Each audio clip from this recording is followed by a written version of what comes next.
કરી નાખો બરાબર। તમે તમારું જ બગાડો છો એમાં સમજો એક વાક્યમાં જેટલું આજુબાજુ વાતું રહેશો એટલું અહીં ધ્યાન નહીં રાખો અને આ ધ્યાન ન રહે એટલે વાંચીને કંઈ થતું નથી। સમજ્યા? ભણતી વખતે ધ્યાન આપ્યું હશે તો તૈયારી કરવામાં સરળતા રહેશે।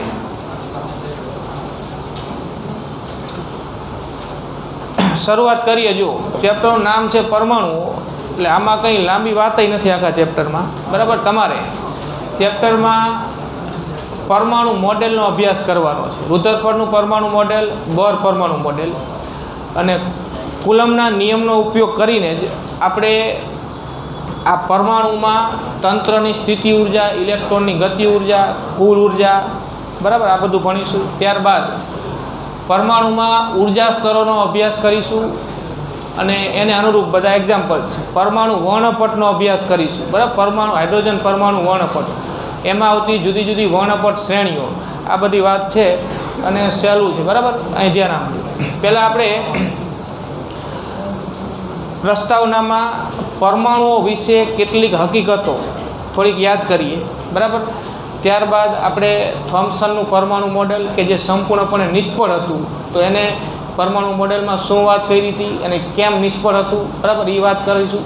અને ત્યારબાદ ગાઇગર માસ્ટરનો પ્રયોગ અને એના પરથી રુધરફોર્ડનું પરમાણુ મોડેલ।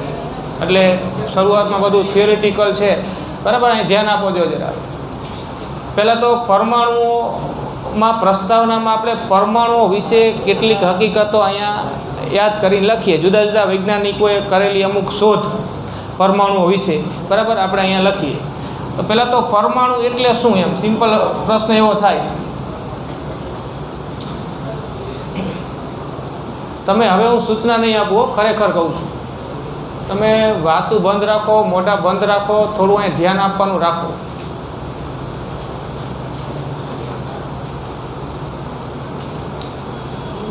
પરમાણુ એટલે શું? તો કે પરમાણુ એટલે કોઈ પણ તત્વનો નાનામાં નાનો મૂળભૂત અવિભાજ્ય કણ કે જે ડાયરેક્ટ રાસાયણિક પ્રક્રિયામાં ભાગ લે છે, એને પરમાણુ કહેવાય બરાબર। પરમાણુ તત્વનો નાનામાં નાનો મૂળભૂત અવિભાજ્ય કણ છે જે રાસાયણિક પ્રક્રિયામાં ભાગ લે છે બરાબર અન્ય કોઈ તત્વો સાથે।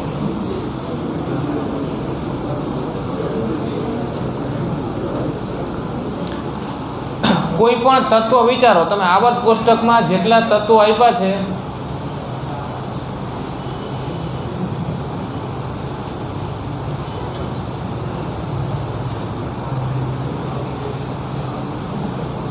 સૂચનાની લિમિટ આવી જાય છે, એમાં સમજો। હવે તમે બધા અવરાટ લઈ લીધા છે એવું લાગે છે મને કે આમ તો આમાં હાલશે જ એમ। તમને અહીંથી બહાર ન મોકલવા કે કંઈ કહેવું નહીં, ટાઈમ ન બગાડો, ઊભા કરીને બહાર મોકલી એટલે આપણું ભણવાનું બગડશે, તમારું ક્લાસમાં ડિસ્ટર્બન્સ થશે, એ વાત જુદી। થોડુંક સમજો જરાક, આપણે ભણવા બેઠા છીએ અહીંયા, એ બધું ઓછું રાખો બરાબર। બધી જ ખબર પડતી હોય અહીંયા ઊભા હોય ને કે કયા અર્થમાં શું વાતું થાય છે, શું બધું જ।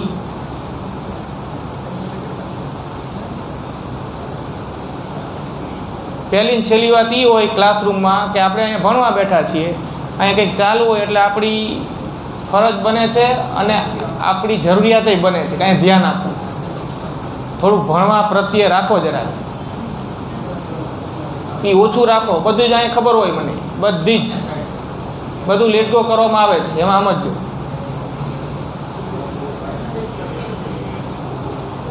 સમૂહમાં બેહવાની રીત હોય કંઈક બરાબર, બધું સમજો। એ બધું ખાલી આ એક નથી શીખવાનું, બીજું કેટલું શીખવાનું હોય સ્કૂલમાં કે ભાઈ આપણે અહીંયા 10 માણા વચ્ચે 50 માણા વચ્ચે બેઠા હોય તો કેમ બેસવું, લિમિટ રાખો જરા, લિમિટ।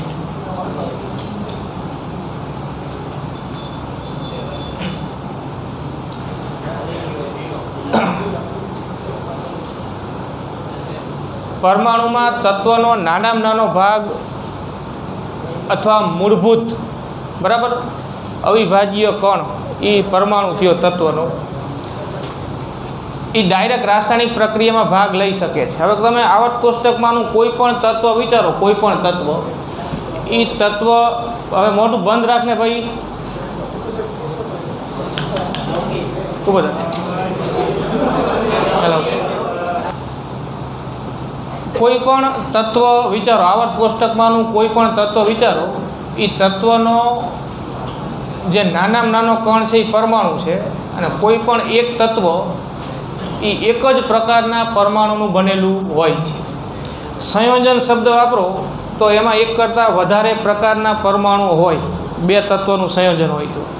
તત્વ શબ્દ વાપરો એનો અર્થ કે તત્વમાં દરેક નાનામાં નાનો અવિભાજ્ય મૂળભૂત કણ એક જ પ્રકારનો, બરાબર। જેમ કે કાર્બન વિચારો તમે, તો કાર્બનનો દરેક પરમાણુ એક સરખો જ હોય, દરેક પરમાણુની રચના એક સરખી જ હોય। એક જ કાર્બન તત્વના જુદા જુદા પરમાણુઓ જુદા જુદા હોતા નથી, એમાં કંઈ ફેરફાર હોતો નથી। એ ફેરફાર નદીઓ હોય છે, એ વાત આખો ટોપિક અલગ છે, એ આપણે હજી ભણીશું, બરાબર, સમસ્થાનિકોમાં। પણ સામાન્ય રીતે આપણે એવું કહેશું કે એક જ તત્વના દરેક પરમાણુઓ કેવા હોય છે? સરખા।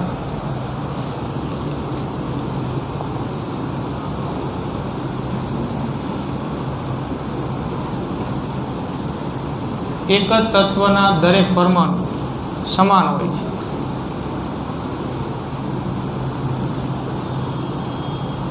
બરાબર। જે થોમ્સને તેમજ બીજા અન્ય વૈજ્ઞાનિકોએ ભેગા પડી પરમાણુમાં રહેલા ઋણ ભારિત કણની શોધ કરી હતી, જેને એને નામ આપ્યું ઇલેક્ટ્રોન।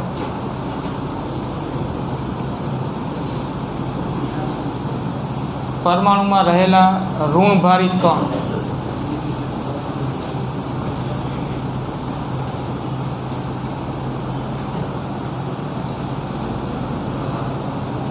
તેને ઇલેક્ટ્રોન કહે છે। પરમાણુમાં રહેલો ઋણ ભારિત કણ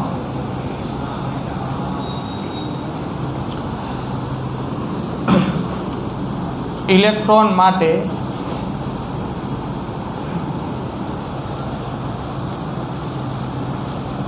E/m ગુણોત્તર, E/m ગુણોત્તર એટલે ઇલેક્ટ્રોનનો વીજભાર છેદમાં ઇલેક્ટ્રોનનું દળ, બરાબર। આ ગુણોત્તર પણ મેળવ્યો। બીજી એક પરમાણુ વિશેની હકીકત જે આપણે ડિટેલમાં પછીના ચેપ્ટરમાં ભણીશું કે આવર્ત કોષ્ટકમાં ઝેડનું મૂલ્ય 82-83 કરતાં ઉપર જાવ, બરાબર, એટલે ભારે તત્વો જેમ કે યુરેનિયમ છે, એનો ઝેડ બરાબર 92 થાય। ઝેડ એટલે પરમાણુ ક્રમાંક। યુરેનિયમ, થોરિયમ, આગળ જાઓ તો રેડિયમ, પ્લુટોનિયમ, એક્ટિનિયમ, આ બધા જે તત્વો છે એ ભારે તત્વો છે। ભારે તત્વોના પરમાણુઓ કુદરતી રીતે જ, નૈસર્ગિક રીતે જ આપમેળે જ પોતાનામાંથી આવા અદૃશ્ય વિકિરણોનું ઉત્સર્જન કરે છે, જેને રેડિયેશન કહેવાય અથવા કહેવાય રેડિયો એક્ટિવિટી। અને આવી રેડિયો એક્ટિવિટીની ઘટનામાં ઉત્સર્જાતા આવા અદૃશ્ય વિકિરણોમાં આલ્ફા કણ તરીકે ઓળખાતા ધન વિદ્યુત ભારિત કણો પણ હોય છે, બરાબર। તો એ એક પરમાણુ, ભારે તત્વના પરમાણુ વિશેની હકીકત પણ આપણે અહીંયા જણાવી દઈએ। ડિટેલમાં તમે ભણશો જ આખી રેડિયો એક્ટિવિટીની ઘટના ન્યુક્લિયસમાં ભણશો, આના પછીના ચેપ્ટર। અહીંયા ખાલી આપણે યાદ કરીને મુદ્દો લખવાનો છે કે ભારે તત્વોના પરમાણુ, બરાબર, અને એ શોધ કોને કરી હતી? તો કે બેક્વેરલે અને મેડમ ક્યુરીએ ભારે તત્વોના પરમાણુઓમાંથી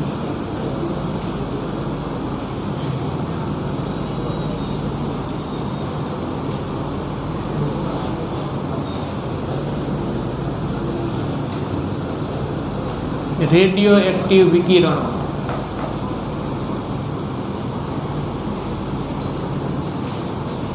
નું ઉત્સર્જન થાય છે।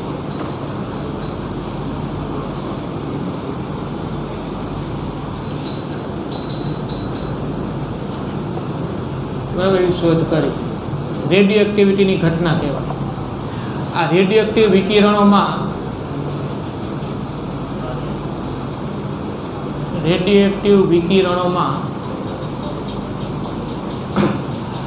આલ્ફા કણ હોય છે, એક ભારે ધન વિદ્યુત ભારિત કણ આલ્ફા કણ હોય છે. ધન વિદ્યુત ભારિત કણ, ધન વિદ્યુત ભારિત આલ્ફા કણ પણ હોય છે. બરાબર. આલ્ફા કણનો અર્થ શું થાય? જો તો કે ધન ભારિત કણ છે, એનો પરમાણુ ક્રમાંક 2 હોય છે, પરમાણુ ગણાંક એનું મૂલ્ય 4 હોય છે. આલ્ફા કણમાં 2 પ્રોટોન અને 2 ન્યુટ્રોન હોય છે. ધન ભારિત કણ છે જે હિલિયમ પરમાણુનું ન્યુક્લિયસ જ છે. બધી ડિટેલમાં આપણે એ ન્યુક્લિયસ ચેપ્ટરમાં જોશું, પણ આલ્ફા કણનો અર્થ અહીંયા તમારે એવો લેવાનો કે ધન ભારિત કણ છે જેનો વિદ્યુત ભાર +2e હોય છે. એમાં 2 પ્રોટોન હોય, એક પ્રોટોનનો વીજભાર e, તો 2 પ્રોટોનનો વીજભાર +2e. એટલે જે રેડિયોએક્ટિવિટીની ઘટના છે એમાં એક આવું ધન ભારિત આલ્ફા કણ પણ હોય છે, ભારે તત્વોમાંથી ઉત્સર્જાય છે. તો આ ખાલી જુદા જુદા વૈજ્ઞાનિકોએ પરમાણુ સાથે સંબંધિત જે ઘટનાઓની શોધ કરી હતી એ આપણે ખાલી પ્રસ્તાવનામાં યાદ કર્યું છે. બરાબર. હવે જો ધ્યાન આપો, તમારે પરમાણુ મોડેલ ભણવાના છે. પરમાણુ મોડેલનો અર્થ થાય કે જુદા જુદા વૈજ્ઞાનિકોએ પરમાણુ કેવું હોય, પરમાણુની રચના શું છે, પરમાણુની અંદર રહેલા ધન ભારિત અને ઋણ ભારિત કણોની ગોઠવણી કેવી હોય. બરાબર. એ આપણે વાત કરીએ છીએ એ ત્યારની વાત છે કે જ્યારે હજી પરમાણુ છે એવી ખબર છે. એક અવિભાજ્ય સૂક્ષ્મ નાનામાં નાનો કણ કોઈ પણ તત્વનો જે રાસાયણિક પ્રક્રિયામાં ડાયરેક્ટ ભાગ લઈ શકે છે એને પરમાણુ કહેવાય. પણ પરમાણુ કેવું હોય, પરમાણુની રચના કેવી હોય, અંદરના વિદ્યુત ભારિત કણો, ધનભાર અને ઋણભારની ગોઠવણી કેવી હોય, એની વિશે હજી કંઈ ખબર હતી નહીં. જુદા જુદા વૈજ્ઞાનિકોએ પ્રયત્નો શરૂ કર્યા પરમાણુ મોડેલ આપવાના કે પરમાણુ આ મુજબનું હોય. એમાં સૌપ્રથમ આપણે થોમ્સનનું પરમાણુ મોડેલ જોઈએ. જો કે એ સંપૂર્ણ નિષ્ફળ હતું. કેમ નિષ્ફળ હતું એ આપણે અહીંયા સમજીશું. થોમ્સનનું પરમાણુ મોડેલ.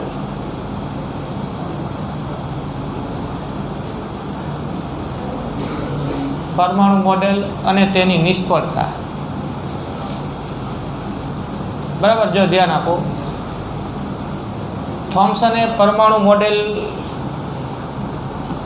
આપવાનો પ્રયત્ન કર્યો હતો. એના મત અનુસાર કે પરમાણુ એટલે એક ખૂબ જ નાનો સૂક્ષ્મ ગોળો છે. બરાબર. પરમાણુ નાનો કણ, એક નાનો એવો સૂક્ષ્મ ગોળો. પરમાણુ વિદ્યુત ભારની દ્રષ્ટિએ તટસ્થ હોય છે. પરમાણુ વિદ્યુત ભારની દ્રષ્ટિએ તટસ્થ હોય છે એનો અર્થ કે પરમાણુની અંદર જેટલો ધનભાર હોય એટલો જ ઋણભાર હોય. પરમાણુનો ચોખ્ખો વિદ્યુત ભાર 0 હોય એટલે તટસ્થ થયો. બરાબર. હવે પરમાણુની અંદર ધનભારે છે અને ઋણભારે છે, બેનું પ્રમાણ સરખું છે.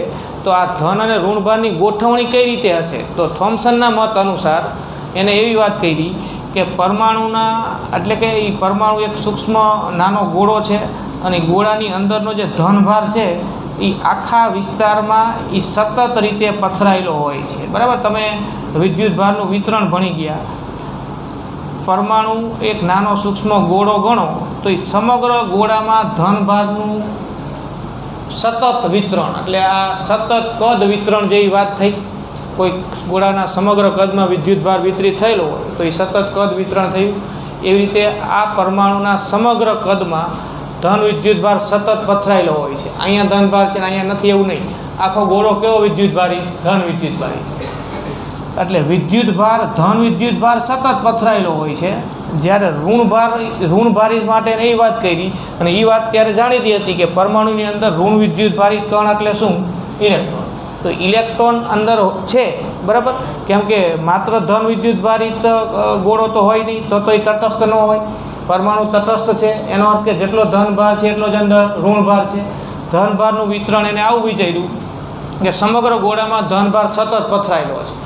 ઋણભારિત ઇલેક્ટ્રોન માટે એને આવું વિચાર્યું કે આ સમગ્ર પરમાણુમાં અંદરના ભાગમાં ઋણભારિત ઇલેક્ટ્રોન આવા ચોક્કસ સ્થાનોએ ગોઠવાયેલા હોય છે, સ્થિર પાછા. એ આવું પરમાણુ હોય એના મત અનુસાર. ઇલેક્ટ્રોન અંદર હોય છે ને એ પરમાણુની અંદર કેવા હોય છે? સ્થિર હોય છે અને આખા વિસ્તારમાં ધનભાર આમ પથરાયેલો હોય છે. આવું પરમાણુ હોય થોમ્સનના મત અનુસાર. સરખામણી કરી અને તરબૂચ સાથે, જેમ કે તરબૂચ છે એની અંદરનો ગર્ભ ભાગ છે લાલ કલરનો, એ રીતે અહીંયા ધનભાર અને તરબૂચના કાળા કલરના બીજ આમ જુદી જુદી જગ્યાએ હોય છે, એવી રીતે અહીંયા ઇલેક્ટ્રોન. બરાબર. એટલે આ ઇલેક્ટ્રોન એ તરબૂચના કાળા બીજ સાથે સરખામણી થઈ અને ધનભારનું વિતરણ એ લાલ કલરના સમગ્ર ગર્ભ ભાગની જગ્યાએ. એટલે આ મોડેલને તરબૂચ મોડેલ એવું પણ કહેવાય છે, અથવા તો પ્લમ પુડિંગ મોડેલ એવું પણ કહેવાય છે, કે જેને પરમાણુની તરબૂચ સાથે સરખામણી કરી. પણ હવે આવું શક્ય છે ખરું એ વિચારીએ. જો આ એને વાત કરી એ વખતની દરેક વૈજ્ઞાનિક હકીકતો સાથે કે દરેક વૈજ્ઞાનિક તારણો કે સિદ્ધાંતો કે નિયમો સાથે સુસંગત થવું જોઈએ તો સ્વીકારાય, નહીં તો એને સ્વીકારી શકાય નહીં. પહેલી જ વાત વિચારો જો કે આ બધો ધનભાર છે અને અંદર આ ઋણભારિત ઇલેક્ટ્રોન આમ સ્થિર ગોઠવાયેલા છે, એને એમ કીધું. હવે વિચારો કે ઋણભારિત ઇલેક્ટ્રોન અને આ ધનભારિત વિસ્તાર વચ્ચે તો શું ઉદ્ભવે? કુલંબીય બળ. આપણે હવે તમે ભણી ગયા કે F બરાબર K Q1 Q2 છેદમાં R² પ્રમાણે ધનભાર અને ઋણભાર વચ્ચે તો કુલંબીય આકર્ષણ બળ લાગે. કુલંબીય આકર્ષણ બળ લાગે, બળ જે કણમાં શું ઉત્પન્ન કરે? પ્રવેગ. બળ એ પ્રવેગ ઉત્પન્ન કરનારું પરિબળ કહેવાય. તો ઇલેક્ટ્રોન પર બળ લાગે. ઇલેક્ટ્રોન ખૂબ હલકા કણ છે એટલે ખૂબ જ નાના એવા બળની અસર હેઠળ પણ એ પ્રવેગિત થઈ જાય. તો આ બધા ઇલેક્ટ્રોન કુલંબીય બળની અસર હેઠળ ઇલેક્ટ્રોન વચ્ચે બળ લાગે ને એ ધનભારિત વિસ્તાર અને ઇલેક્ટ્રોન વચ્ચે પણ બળ લાગે. તો આ બળની અસર હેઠળ ઇલેક્ટ્રોન સ્થિર રહી શકે નહીં. ઇલેક્ટ્રોન ગતિ કરતા હોવા જોઈએ અને ઇલેક્ટ્રોન જો ગતિ કરે તો એ આમાં અસ્તવ્યસ્ત ગતિ ગમે એમ કરતા હોવાની શક્યતા હોય અને એ પરમાણુમાંથી આમ બહાર પણ નીકળી જવાની શક્યતા હોય. અસ્તવ્યસ્ત થયું બધું, આવી ગોઠવણી શક્ય બને નહીં. સમજ્યા? સ્થિત વિદ્યુત શાસ્ત્ર અનુસાર અહીંયા ઇલેક્ટ્રોનની સ્થિર ગોઠવણી શક્ય નથી. કેમ? તો કે ઇલેક્ટ્રોન વચ્ચે કુલંબીય અપાકર્ષણ લાગે અને ઇલેક્ટ્રોન જ્યાં ગોઠવા છે એ ધનભારિત વિસ્તાર વડે ઋણભારિત ઇલેક્ટ્રોન પર કુલંબીય આકર્ષણ બળ લાગે. ઇલેક્ટ્રોન બળ અનુભવે, કંઈક બળ અનુભવે એનો અર્થ કે ઇલેક્ટ્રોન પ્રવેગિત થાય, સ્થિર રહી શકે નહીં. અને એ પ્રવેગિત ઇલેક્ટ્રોન અંદર ગમે એમ અસ્તવ્યસ્ત ગતિ કરવા લાગે અને બહાર નીકળી શકે. તો આ જે એની ગોઠવણી આપી હતી એ તો બધું અસ્તવ્યસ્ત થઈ જાય. પરમાણુ આ રીતે ગોઠવણીમાં શક્ય બને નહીં. સમજ્યા વાતને? બીજું કે આપણે આમાં હજી આગળ ભણીશું. એક હકીકત છે કે કોઈ પણ વિદ્યુત ભારિત કણ પ્રવેગિત ગતિ કરે, પ્રવેગિત એટલે એ વિદ્યુત ચુંબકીય તરંગોનું ઉત્સર્જન કરે. આવી હકીકત હજી તમે 2 પ્રયોગો દ્વારા આગળ ભણશો. આગળ એક હર્ટ્ઝનો પ્રયોગ આવશે અને ત્યારબાદ એલસી દોલનો હજી ભણશો તમે. એમાં આ હકીકતનો ઉપયોગ કરશો કે પ્રવેગિત વિદ્યુત ભાર વિદ્યુત ચુંબકીય તરંગોનું એટલે કે વિકિરણોનું ઉત્સર્જન કરે કે જેની તરંગ લંબાઈ 4000 એંગસ્ટ્રોમથી 8000 એંગસ્ટ્રોમની વચ્ચે હોય કે બીજા ગાળાની પણ હોઈ શકે, પણ દ્રશ્ય પ્રકાશનું પણ ઉત્સર્જન શક્ય બને. તો હવે તમે વિચારો કે ઇલેક્ટ્રોન પ્રવેગિત ગતિ કરે તો એ વિદ્યુત ચુંબકીય તરંગોનું સતત ઉત્સર્જન કરે. જ્યારે પ્રયોગ એવું સૂચવે છે કે પરમાણુમાંથી વિદ્યુત ચુંબકીય તરંગોનું સતત નહીં પણ કેવું ઉત્સર્જન થાય છે? અસતત એટલે કે અમુક ચોક્કસ તરંગ લંબાઈના જ વિકિરણો જે તે ચોક્કસ પરમાણુમાંથી ઉત્સર્જાય છે. દરેકમાંથી ગમે તે ઉત્સર્જન શક્ય બનતું નથી. તો આમાં તો બધું અનિયમિત છે, ગમે તે ઉત્સર્જન શક્ય બને, પ્રવેગિત ગતિ અસ્તવ્યસ્ત થાય. તો આ બધી જે હકીકતો સાથે આ આપેલું મોડેલ બંધ બેસતું આવતું નહોતું. માટે થોમ્સનનું પરમાણુ મોડેલ સંપૂર્ણપણે શું હતું? નિષ્ફળ. ફક્ત એને એક માપ આપ્યું હતું કે આ ઉત્સર્જિત વિદ્યુત ચુંબકીય તરંગો કે વિકિરણની તીવ્રતાઓની માપણી કરી એને પરમાણુના પરિમાણનો ખ્યાલ આપ્યો હતો. અને પરમાણુનું પરિમાણ કે પરમાણુની સાઇઝ 10⁻10 મીટરના ક્રમની હોય છે. આવું એક માપ આપ્યું હતું એને. એ માપ સાચું હતું, બરાબર. આગળ પણ આપણે જ્યારે પરમાણુના પરિમાણની વાત આવે ત્યારે લેશું 10⁻10 મીટર. બાકી બીજી બધી વાત એને જે કરી હતી એ વખતની કોઈ પણ વૈજ્ઞાનિક હકીકતો સાથે, નિયમો સાથે, સિદ્ધાંતો સાથે બંધ બેસતી આવતી નહોતી. એટલે આવું પરમાણુ હોઈ શકે નહીં. અંતમાં નિષ્કર્ષ એવો નીકળો, સંપૂર્ણપણે નિષ્ફળ હતું, બરાબર. તો બસ આમાં આપણે આટલું જ જણાવવાનું છે. લખીએ જો કે થોમ્સનના મત અનુસાર થોમ્સનના મત મુજબ પરમાણુના સૂક્ષ્મ ગોળાકાર વિસ્તારમાં सूक्ष्म गोળાકાર વિસ્તારમાં તેનો સમગ્ર ધન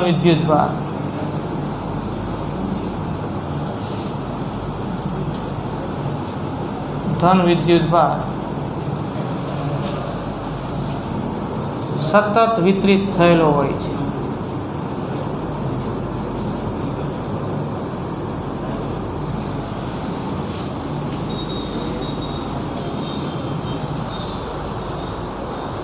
ઋણભારિત કણો એટલે કે ઇલેક્ટ્રોન, ઋણ વિદ્યુત ભારિત કણો ઇલેક્ટ્રોન આ વિસ્તારમાં એટલે કે પરમાણુ આ ધન ભારિત વિસ્તારમાં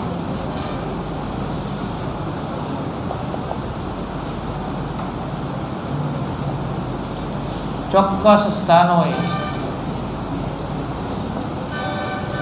સ્થિર ગોઠવાયેલા હોય છે.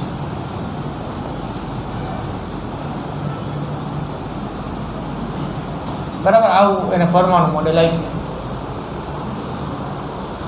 અને આ પરમાણુ મોડેલ તરબૂચની રચના સાથે સામ્યતા ધરાવે છે.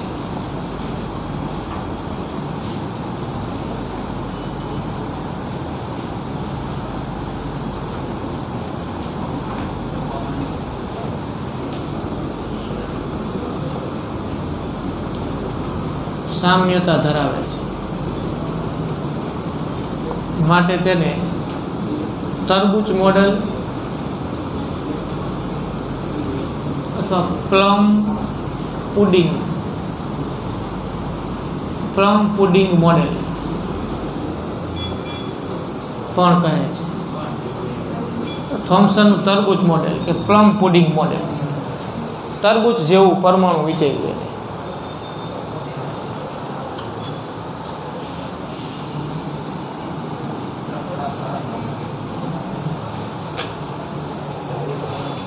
સ્થિત વિદ્યુત શાસ્ત્ર અનુસાર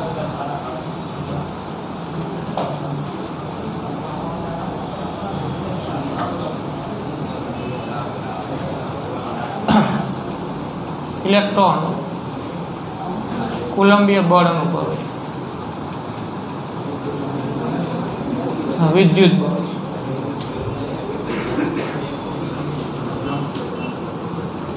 બરાબર, વિદ્યુત બળ અનુભવે એટલે ઇલેક્ટ્રોન સ્થિર રહી શકે નહીં.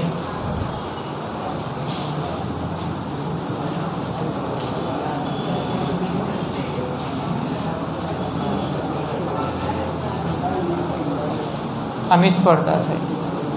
બીજું કે થોમ્સનનું પરમાણુ મોડેલ વિદ્યુત ચુંબકીય તરંગોનું અસતત ઉત્સર્જન પણ સમજાવી શકતું નથી.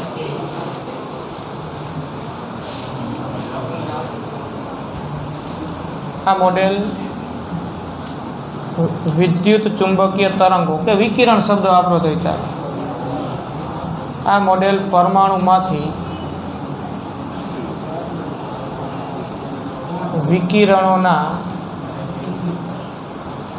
અસતત ઉત્સર્જનને, હવે જો આ અસતત ઉત્સર્જન ડિટેલમાં આપણે આગળ સમજીશું. બરાબર, એ હજી આપણે હાઇડ્રોજન પરમાણુનો વર્ણપટના ટોપિકમાં એ અસતત ને સતતનો અર્થ શું થાય ને એ ડિટેલમાં ત્યાં સમજીશું. અત્યારે એક મુદ્દો લખી નાખવાનો કે આ મોડેલ પરમાણુમાંથી વિકિરણોના અસતત ઉત્સર્જનને સમજાવી શકતું નથી. થાય છે આવું.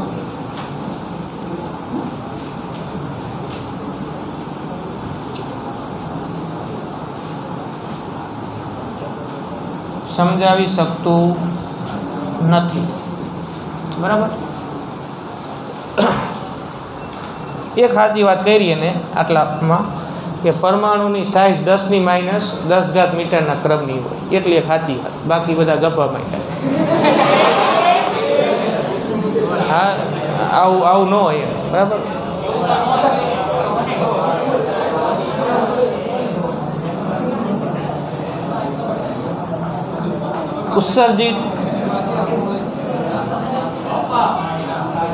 ઉત્સર્જિત વિકિરણની તીવ્રતા પરથી પરમાણુનું પરિમાણ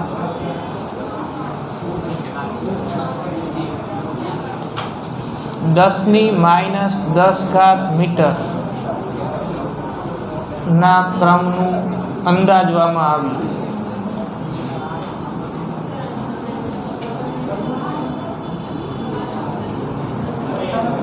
બરાબર, એ આંકડો ધ્યાનમાં રાખો.